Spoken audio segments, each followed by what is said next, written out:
विघ्नहर्ता श्री गणेशा, श्री गणेशा, श्री गणेशा। इस बार मैं तुम्हें वो पाठ सिखाऊंगा कि जिसका स्मरण कर तुम सारी उद्दंडता भूल जाओगे। गणेश और कार्तिकेय का एक और भ्राता आ रहा है आज, तो उस युवक से क्या कहूंगी? माँ, रुको, रुको।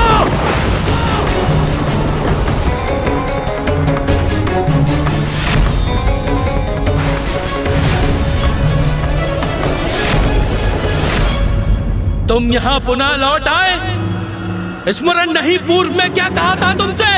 स्मरण है, भली भांति स्मरण है, पर इस बार मैं ऐसे नहीं जाऊंगा। इस बार मैं तुम्हें वो पाठ सिखाऊंगा कि जिसका स्मरण कर तुम सारी उद्दंडता भूल जाओगे। प्रतीत होता है तुम ऐसे नहीं मानोगे।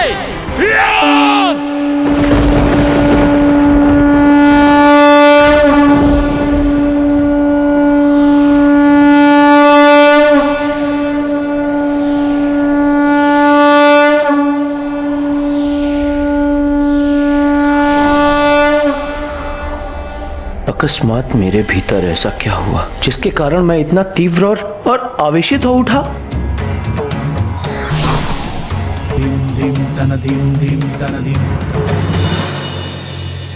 कैलाश में आपका स्वागत है भ्राता भौम।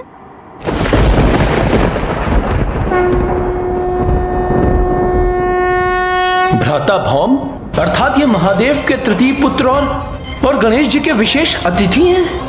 मैं भौम महादेव पुत्र हूँ। कहाँ से, कैसे कैसे बड़े बड़े भ्रम पाल कर यहाँ पहुँच जाते हैं मूर्ख अज्ञानी, और कहते हैं महादेव पुत्र भौम है। जब पुनः आओगे तो अपना महत्व बढ़ाने के लिए शिव पुत्र हूँ ये मत कहना।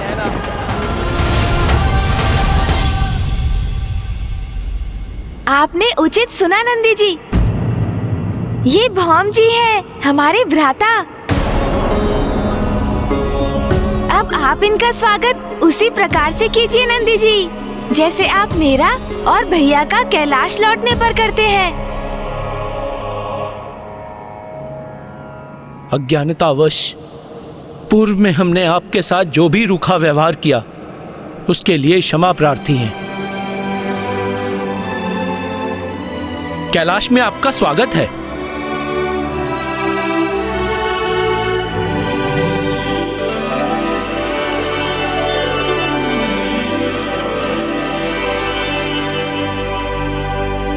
भ्राता भौम, अब माँ और पिताश्री से आपकी भेंट होगी।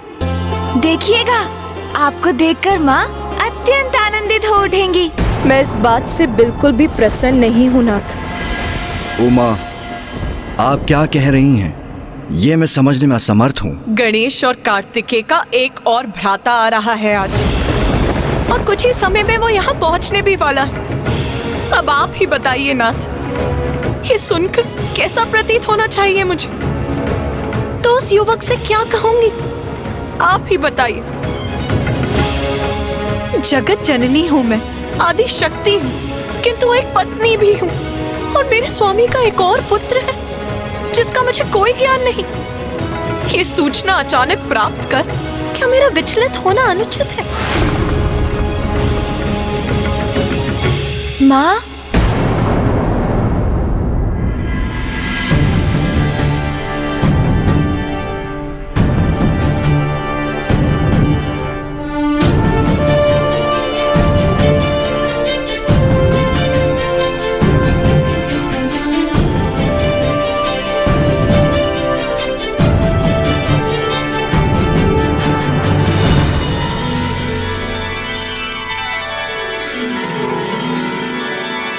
कितना तेजस्वी है ये युवक, कितना गरिमामय व्यक्तित्व है इसका, कैसी असाधारण सकारात्मक ऊर्जा का स्वामी है ये। कितना मंगल है ये, कितना मंगल है ये, कितना मंगल है ये, कितना मंगल है।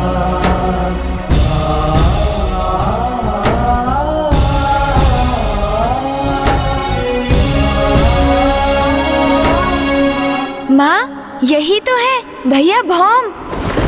हाँ माँ, ये हमारे भ्राता है। माँ, ये क्या हो गया था मुझे? मैं ये कैसे भूल गई कि जगत जननी हूँ मैं, और इस नाते तो इस संसार के सभी प्राणी मेरी ही संतानें हैं। फिर मैं व्यर्थ में क्यों आंदोलित हो रही थी?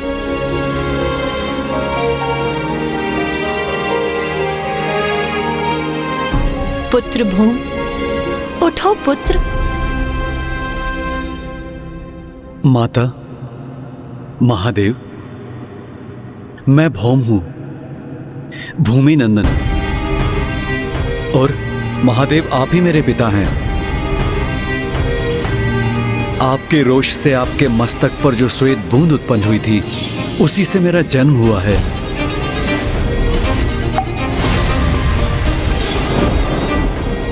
और कदाचित मेरे भीतर से अंगार रूप क्रोध प्रस्फुटित होता है,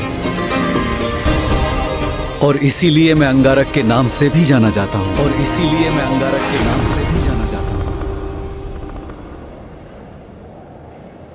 देवी पार्वती, मेरी कोई संतान नहीं थी, तो महादेव ने मुझ पर कृपा कर भौम को मुझे दे दिया। और माँ, मेरे जन्म दिवस पर भैया भौम कैलाश भी आए थे, किंतु कुछ गण ने उन्हें अपमानित कर कैलाश द्वार से ही लौटा दिया था। उन्हें भीतर नहीं आने दिया था माँ। हमें क्षमा कर दीजिए माता, वो गण हम ही थे। ज्ञात नहीं क्या हो गया था उस समय हमें, ऐसे जैसे किसी के प्रभाव से क्रोध हम पर छा गया हो।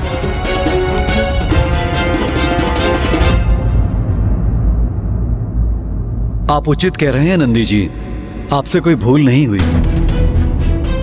आपने वैसा व्यवहार मेरी उग्र ऊर्जा से प्रभावित होकर किया। माता, मुझे क्षमा कर दीजिए, मेरी उग्र ऊर्जा गणेश जी को भी प्रभावित करती रही।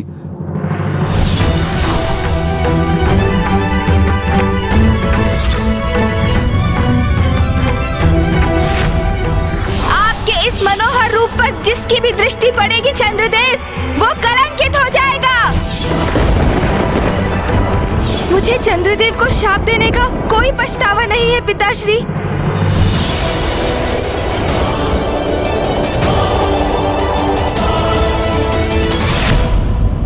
किंतु मेरा इसमें कोई दोष नहीं है। ये ऊर्जा तो स्वतः ही मेरे शरीर से उत्पन्न होती रहती है, और इसी ऊर्जा के कारण सदैव मेरी उपेक्षा होती है। उपेक्षा? और तुम्हारी? पुत्र, किसमें इतना साहस है कि वो तुम्हारी उपेक्षा करे? तुम्हें तो देखकर ही मेरे हृदय में सकारात्मक ऊर्जा का प्रवाह हुआ था, इसीलिए मैंने तुम्हें मंगल नाम से पुकारा। और आज से अभी से तुम सभी के द्वारा मंगल नाम से संबोधित किए जाओगे।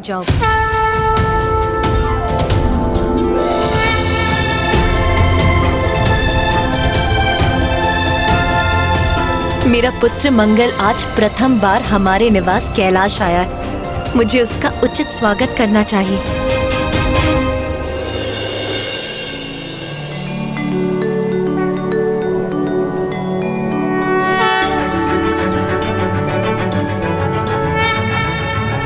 ॐ धरणी गर्भ सम्भूतं विद्युत्कान्ति समप्रभम् कुमारं शक्तिहस्तं च मंगलम प्रणमाम्यहम्। आयुष्मान भव पुत्र।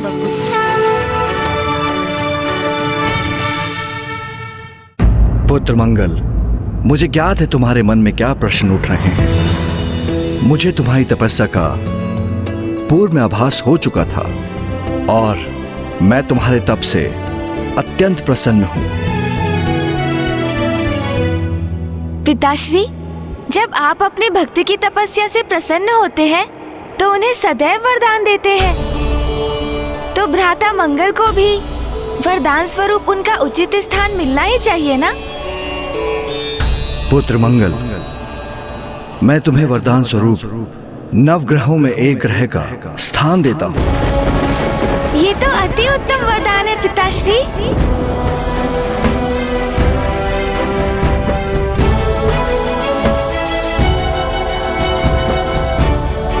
पुत्र मंगल, तुम चिंता मत करो, तुम्हारा स्थान तुम्हारी माँ के साथ ही होगा। नवग्रहों में तुम अपनी माँ देवी पृथ्वी के साथ ही रहोगे।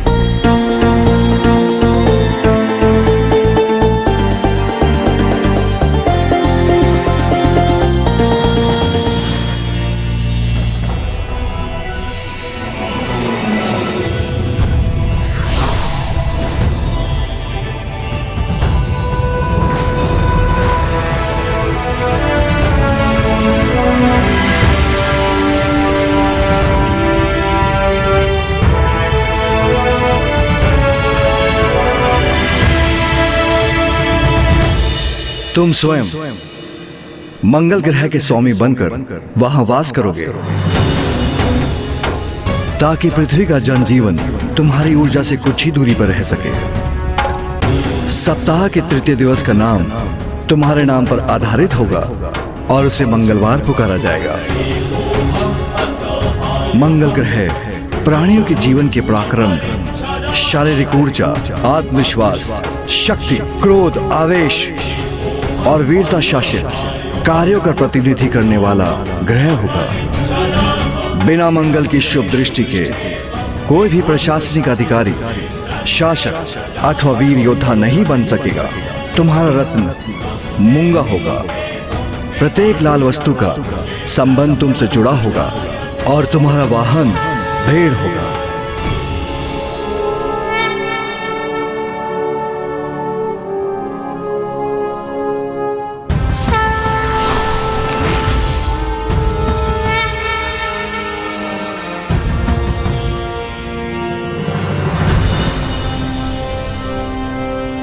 पिताश्री, आपने मुझे स्वीकार कर इतना उच्च स्थान प्रदान कर कृतार्थ कर दिया, किंतु क्या मुझे आपसे एक प्रश्न पूछने की अनुमति है? हाँ पुत्र, अवश्य।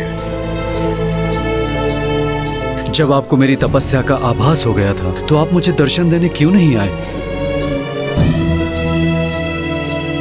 क्योंकि मैं गणेश की प्रतीक्षा कर रहा था।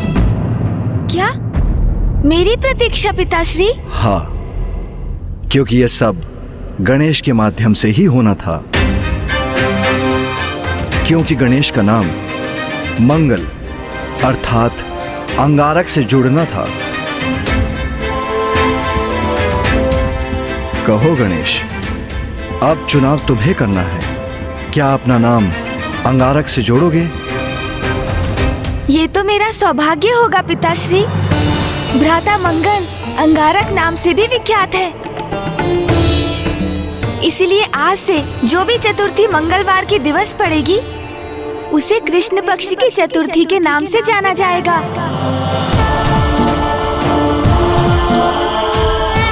और अंगारक चतुर्थी का व्रत करने वाले को वर्ष भर की चतुर्थी का फल एक साथ प्राप्त होगा। भ्राता मंगल, आप भी मेरे ही समान एक योद्धा हैं, इसीलिए मैं भी आपको एक वरदान देता हूं। आज से आपका वार मेरा वार होगा। जो भी मंगलवार के दिवस मेरी पूजा करेगा, मैं यथाशीघ्र प्रसन्न होकर उसकी मनोकामनाएं पूर्ण करूंगा।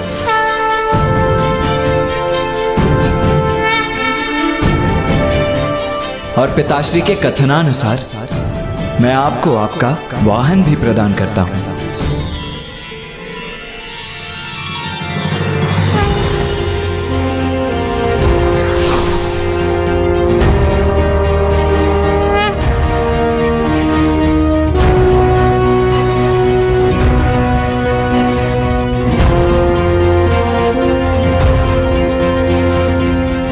दीर्घ समय से अपने पिता का साथ पाने को आतुर था मैं, और आज ये मेरा परम सौभाग्य है कि न केवल मुझे अपने पिता का स्नेह आशीष प्राप्त हुआ, अपितु एक अत्यंत स्नेही परिवार भी मिला।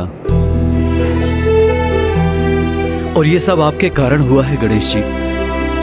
मैं आपसे इतनी ईर्ष्या करता था कि आपसे युद्ध करना चाहता था, किंतु आपने मुझे इतना सब प्रदान कर कृतार्थ कर दिया। भ्राता मंगल, जो भी होता है वो माँ और पिताश्री की इच्छा से ही होता है। समझिए, ये भी उन्हीं की ही लीला है। अब आप जाकर अपने दायित्व का कार्यभार संभालिए भ्राता।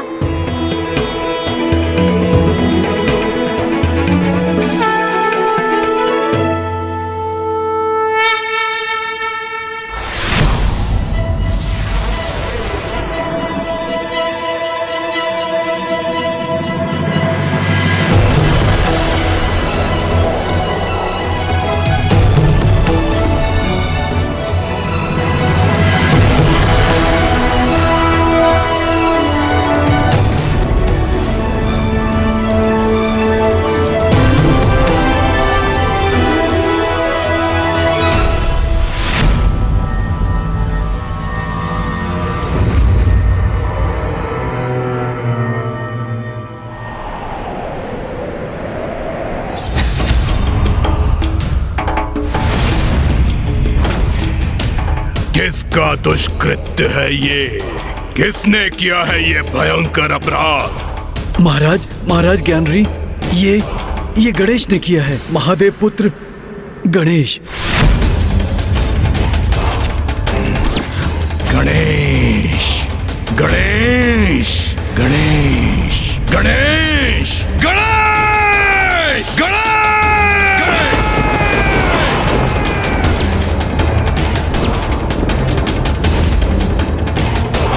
स्वामी,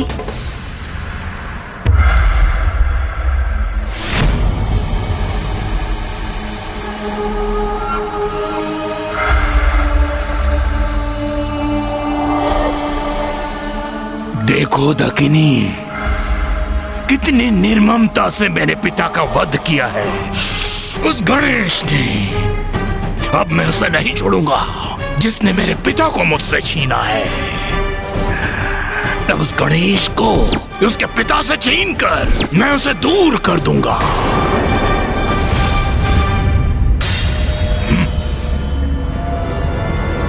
स्वामी,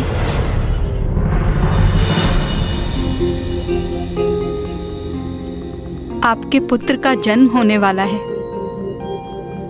मैं चाहती हूँ कि तब तक आप मेरे साथ रहें। अपने पुत्र के जन्म के पश्चात आप अपना प्रतिशोध लेने अवश्य चले जाइएगा।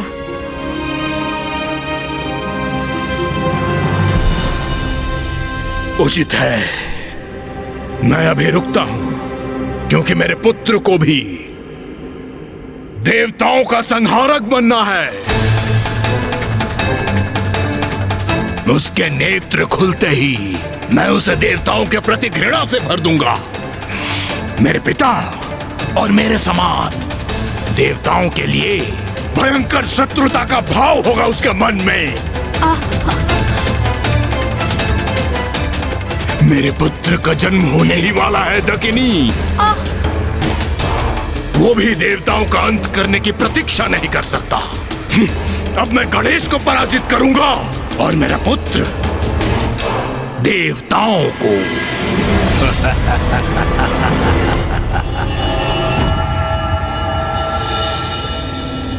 अनुज गणेश, तुमने भ्राता मंगल के साथ सर्वथा उचित किया। वो बहुत ही सौभाग्यशाली होते हैं जिन्हें पिता का स्नेह प्राप्त होता है, और तुमने भ्राता मंगल को पिताश्री से मिलाने का महान कार्य किया है। इसके लिए मुझे तुम पर गर्व है अनुज।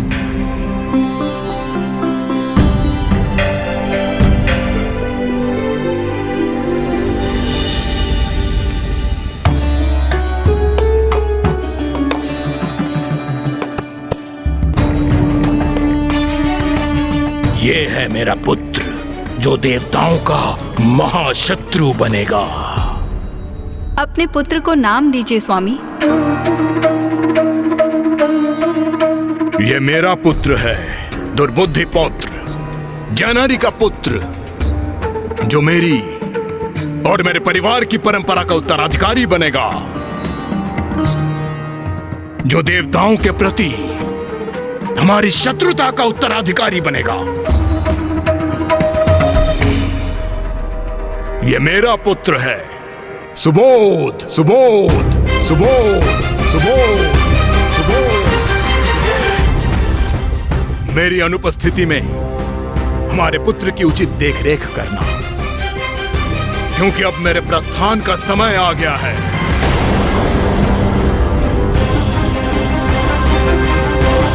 कहाँ जा रहे हैं आप स्वामी? अभी तो आपके पुत्र का जन्म हुआ है। दकिनी, मैंने तुम्हें वचन दिया था अपने पुत्र के जन्म तक मैं यहां रुकूंगा, किंतु स्मरण रहे मेरे पिता के प्रति मेरा ऋण तुम्हारे और पुत्र सुबोध के प्रति मेरे कर्तव्य से कहीं बढ़कर है। अब मैं जाकर उस गणेश से अपने पिता का प्रतिशोध लूंगा। अब मैं तभी लौटूंगा जब मैं उसका वध कर चुका होऊंगा। वो मेरे पिता का वधिक है। गणेश, गणेश, गणेश!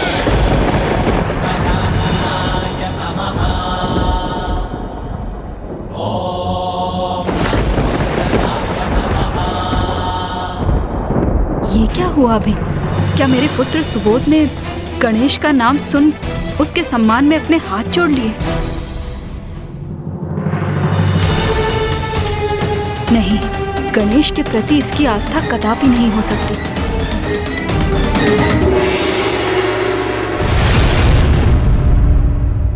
पुत्र गणेश, पुत्र मंगल को उसका उचित स्थान और अधिकार दिलाने में प्रमुख भूमिका निभाकर तुमने अत्यंत उत्तम कार्य किया है पुत्र। तुमने न केवल एक पुत्र को अपने पिता से मिलवाया, अपितु तुमने ये भी सुनिश्चित किया कि मंगल की ऊर्जा संसार के लिए हितकर होगी। हाँ माता, जब मेरी भी भ्राता मंगल से प्रथम भेंट हुई थी तो मुझे उनके क्रोध का आभास तो हुआ ही, किंतु उनके भीतर समाहित सकारात्मक ऊर्जा से भी मैं प्रभावित हुआ। हाँ माँ, और इससे अधिक आनंद की और क्या बात हो सकती है कि पिताश्री ने ब्रह्मांड में उन्हें उचित स्थान जो प्रदान किया है।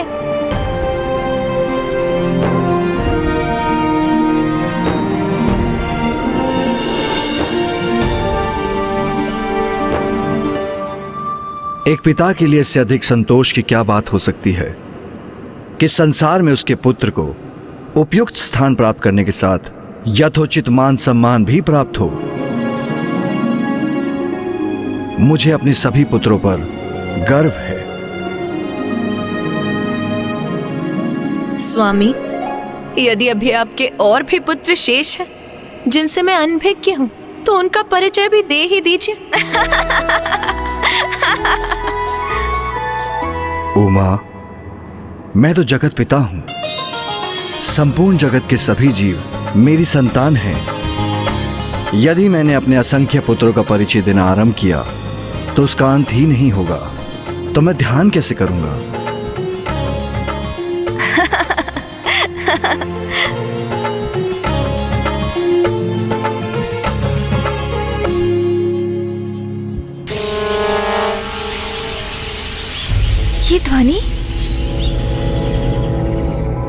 ये ध्वनि तो शुभ संकेत नहीं है।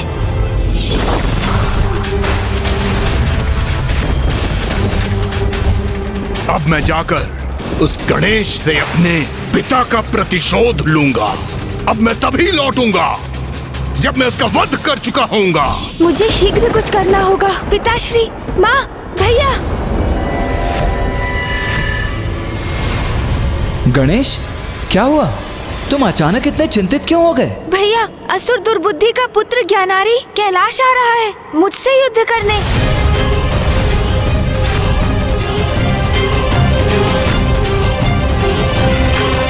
ये असुर कभी नहीं सुधरेंगे। आने दो उन्हें। इस संकट को उसके आरंभ से पूर्व ही समाप्त कर दूंगा मैं। नहीं भैया, रुक जाइए। आपको कुछ करने की कोई आवश्यकता नहीं है भैया, क्योंकि मैं ही अदृश्य हो जाऊंगा। अदृश्य? अदृश्य हो जाऊंगा? और आप सब भी अदृश्य हो जाइए। ये क्या कह रहे हो तुम गणेश? हम अदृश्य हो जाएं, उस असुर से छिप जाएं? तुम ऐसा सुझाव भी कैसे दे सकते हो गणेश? तुम प्रथम पूज्य हो गणेश, और मैं देव सेनापति।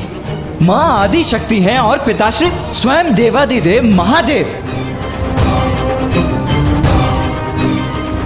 और तुम चाहते हो कि हम उस असुर से भयभीत होकर छिप जाएं? नहीं गणेश, नहीं। पुत्र कार्तिकेय, मैं तुमसे सहमत हूं, किंतु यदि गणेश हमें अदृश्य होने का सुझाव दे रहा है तो उसके पीछे उसकी अवश्य कोई लीला होगी। उसकी कुशाग्र बुद्धि से उत्पन्न उसकी कोई योजना होगी, क्योंकि पुत्र गणेश अधर्मियों से युद्ध करने से पीछे हटने वालों में से तो कदापि नहीं।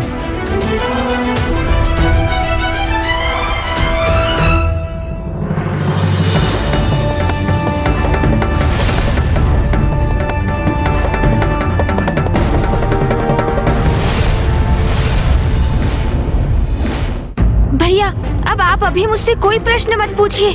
कृपया बस अदृश्य हो जाइए, अन्यथा विलंब हो जाएगा।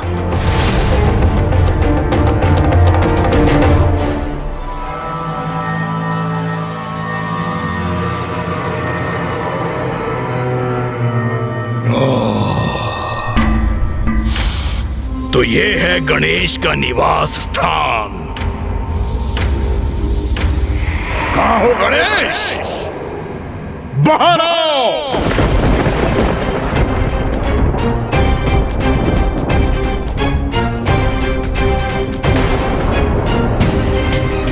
वो दुष्ट गणेश यहीं कहीं छिपा होगा। जाओ ढूंढो उसे।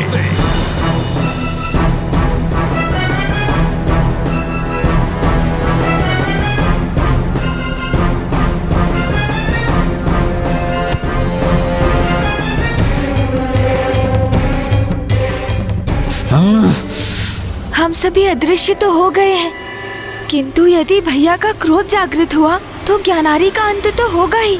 उसके साथ साथ मेरी योजना भी विफल हो जाएगी।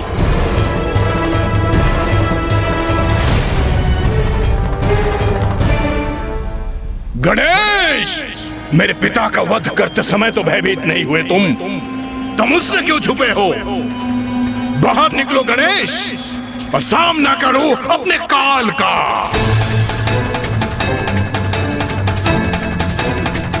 इस दुष्ट का इतना दुस्साहस पिताश्री के ध्यान स्थल में प्रवेश करने जा रहा है।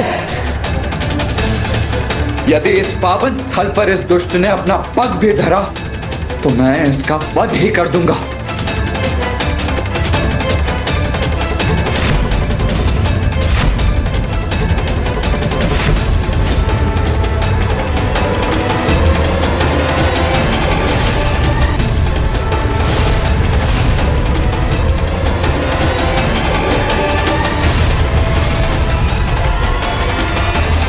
महाराज,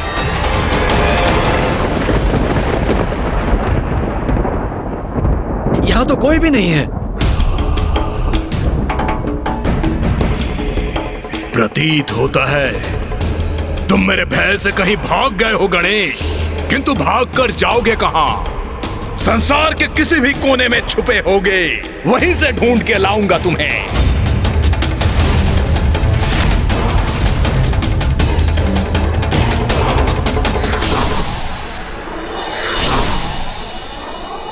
माँ, पिताश्री, मेरा सुझाव स्वीकार कर अदृश्य होने के लिए आपको कोटि कोटि धन्यवाद।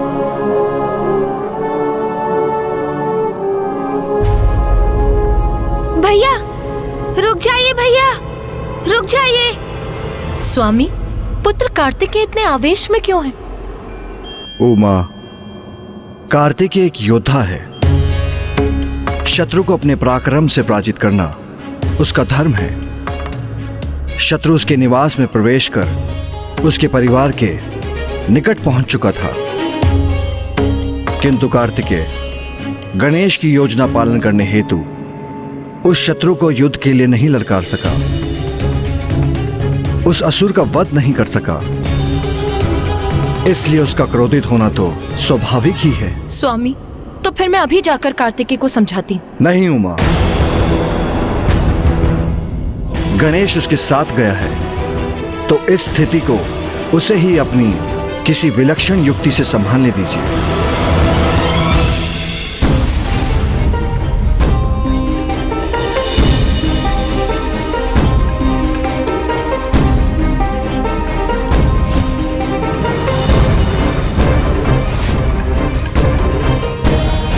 उस दंड ज्ञानारी का अंत करना ही सर्वथा उचित होता।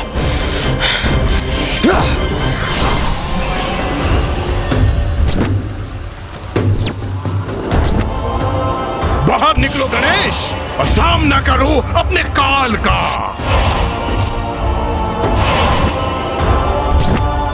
वो दुष्ट गणेश यही कहीं छिपा होगा।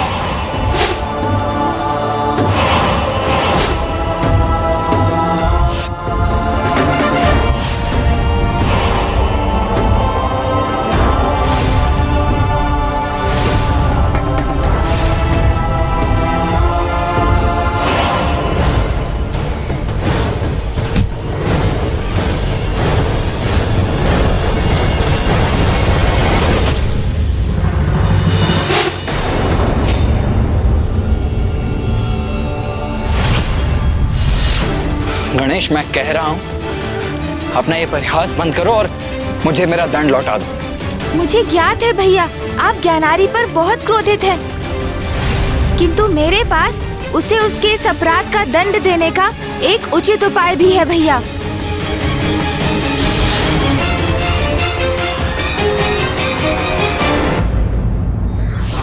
परिस्थिति और आने वाले संकट को समझकर युक्ति से सूझबूझ के साथ उसका सामना करे, वही बुद्धिमान कहलाता है।